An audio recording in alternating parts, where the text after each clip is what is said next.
So you're installing a tile floor, and you're using one of these uncoupling membranes, a backer board, cleavage membrane, or whatever, to prevent the tile from cracking. That's all well and good, but you have to understand that these uncoupling membranes, all these underlayments that you put down, they can isolate cracks in a subfloor up to 1/8 of an inch if installed properly.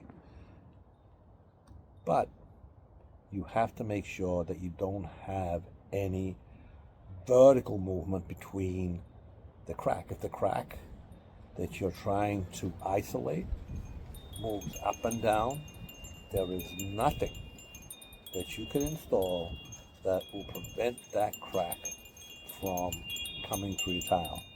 All these uncoupling membranes, every system that you have that you can install to isolate movement, work in a horizontal plane.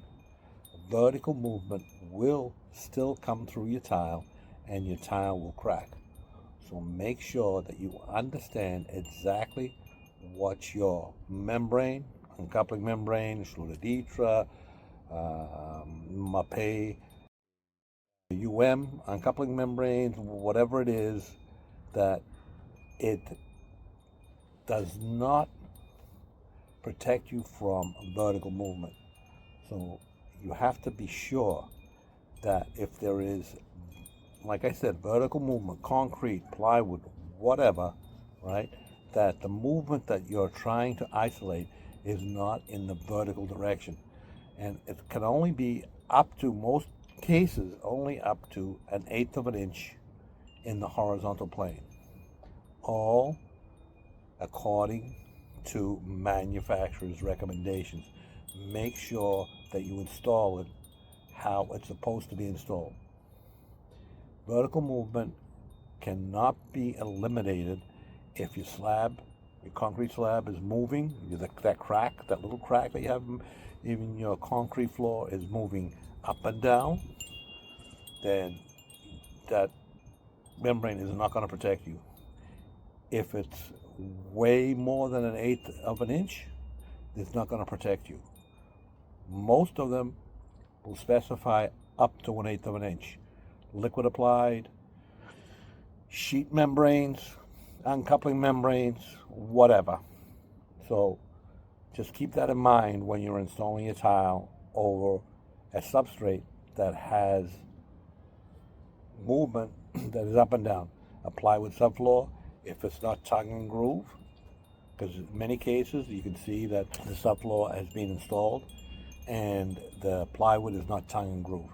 And if you step on that plywood at the joints and it moves up and down, that is a guaranteed crack.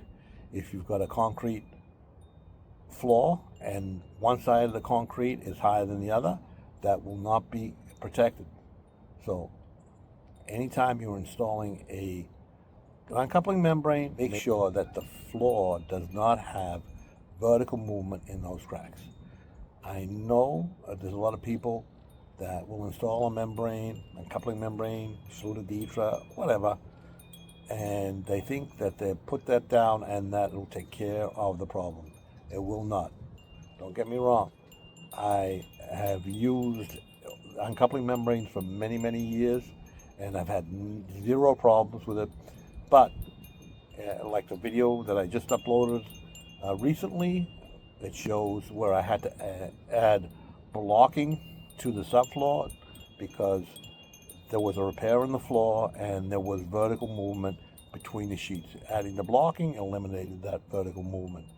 So just a word of caution, when you're installing a floor, be sure that the floor structure underneath is adequate for tile installation.